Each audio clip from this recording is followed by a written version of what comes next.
So here's the latest update po about dun sa minomonitor ng DOST Pag-asa about El Nino.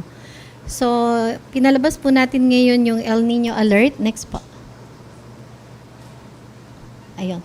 So paliwanag lang po natin quickly yung ENSO alert and warning system. Kailan po natin itinataas ang watch, alert, advisory at final advisory. So yung kapag may El Nino po na watch, for you to be aware and be prepared kung yung condition ay favorable ng 55% chance of El Nino development within the next 6 months. And last March 25 po, nag-issue po tayo ng El Nino Watch. Ibig sabihin po, na-satisfy itong condition na ito. And ngayon po, yung alert, that would mean early action, early preparedness kasi meron na rin pong possible or potential impact kapag wala pa po yung talagang eksaktong El Nino. If conditions are favorable with 70% chance of El Nino within the next 2 to 3 months, at yan po yung ibig sabihin na kung saan na magkakaroon po tayo ng El Nino alert sa ngayon, na-satisfy po ang young condition na yan. And then advisory, kapag nandiyan na po yung El Nino and expected to persist in the next 6 months with a probability of 80% of higher, doon po tayo magtataas ng El Nino advisory. And then final advisory for us to assess and act kapag matatapos or magtatapos na po yung El Nino. At nandiyan po sa baba yung mga issuances para po maging basis natin kung ano po yung mga dapat nating gawing action or preparedness and interventions. Next po. So, yung timeline po natin, so yung naggaling po tayo sa La Nina, nag-issue tayo ng final La Nina advisory last March 9, and at the same time po, kasunod po nung following week na yon, nag-issue po tayo ng El Nino Watch na minomonitor po natin since November 2025. And then, nagpalabas po tayo ngayon, 22 April, na kahit hindi pa po El Nino and so neutral condition, tumaas po ng more than 70%, so to be exact ay around 79%, kaya po tayo ay nagtaas ng El Nino alert within the next 2 to 3 months, posibleng dumating. Next po.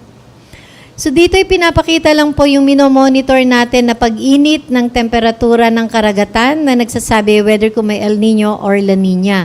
So doon po tayo mag-concentrate doon sa Nino 3.4 region, yung pong hati ng kulay dilaw at kulay pula sa Dagat Pasipiko na makikita sa baba. Kasi mas yun po yung medyo mas nakikita natin na whatever na napaka-critical or very sensitive po yung lugar na yan, na kapag yan ay nagbago na magkaroon ng palawakang pag-init o paglamig, yan po yung nakaka-apekto sa ating climate pattern.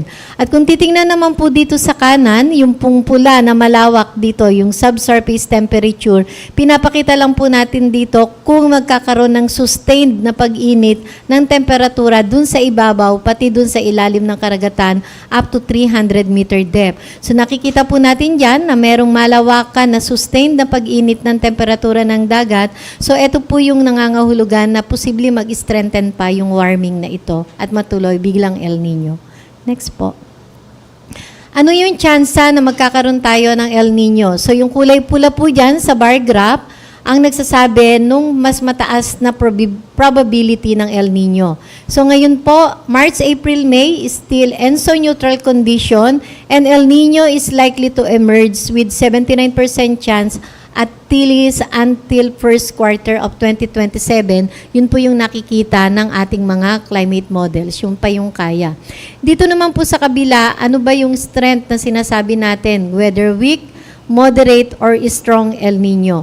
So dito po, it could start as a weak El Nino, and then possible po na maging siya ay weak to moderate and then moderate to strong El Nino. So ngayon po, mas kinukuha natin or pinagbabasihan yung mataas nating confidence that it could be a moderate to strong El Nino.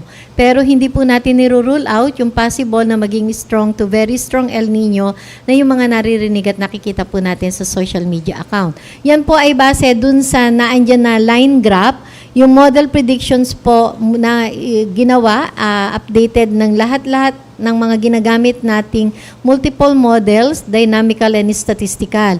So yung kulay yung bar graph po, yung line graph po na purple, yung dark purple, yan po yung nagsasabi na mean ng lahat ng mga dynamical models na may nagsasabing it could reach to a very strong El Nino by October, November, December. Pero yung pong kulay green naman, yun po yung mga statistical models, hindi niya sinasabi na ito ay magiging moderate to strong or strong to very strong.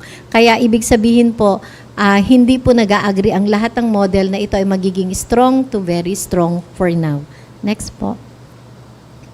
So, how is El Nino strength being categorized by DOST Pag-asa? So, kapag weak daw po, 0.5 to 0.9 degrees centigrade. So, kung halimbawa po ang normal nating temperatura ng dagat sa ating katawan, 37. So, okay lang yung ating temperature. Pero pag naging 37.5, 0.9, so yun po yung meron tayong sinat. And then, kapag moderate po, 1 to 1.4 degrees, so medyo tataas yung ating temperatura. So, hindi lang po sinat yung ating mararamdaman, kundi lagnat. And then, kapag strong na, pag 1.5 to 1.9, so ito yung medyo flu ba yun?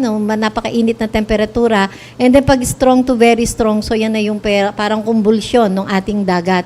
So, dun po natin inihahalin tulad itong category ng weak, moderate, strong, at very strong. So, sa media po, narinig natin at sa social media, yun po yung tinatawag nilang Super El Nino. But then, yun po yung definition natin, very strong, yung sinasabi nilang Super El Nino. Next po. So, dahil po dyan at na-satisfy po yung ating kondisyon na more than 70% within the next 2 to 3 months, so El Nino alert po at nagpalabas po tayo ng press statement sa ngayon. Next po. So, meron naman po tayo dito mga sectoral impacts ng El Nino, what to do, mga tips. So, ito po ay readily available po sa Pag-asa website. You can download po yan, general. Next po. So, dito po yung actual na sa ngayon, yung ating review or assessment po, yung kalagayan. Dahil nandito tayo sa warm and dry season months. So, sa kasalukuyan po, sa may Luzon area, yung po Aurora nakakaranas ng dry condition.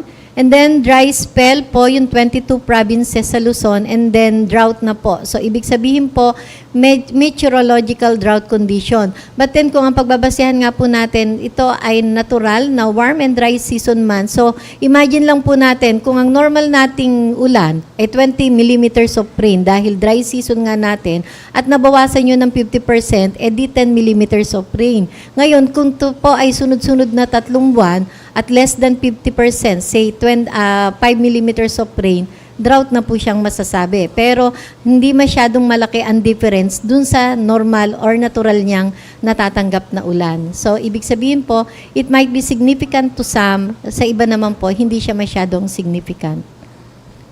Next po. And in terms of temperature po, so ngayon pong tag-init, paki-flash pa rin yung April. So far, yung 38.4 po yung pinakamataas na temperatura na nararanasan natin ngayong warm and dry season months. At in terms of heat index po naman, kanina sa Climate Forum, 47 po yung pinakamataas na alinsangan pa lang natin na iitala.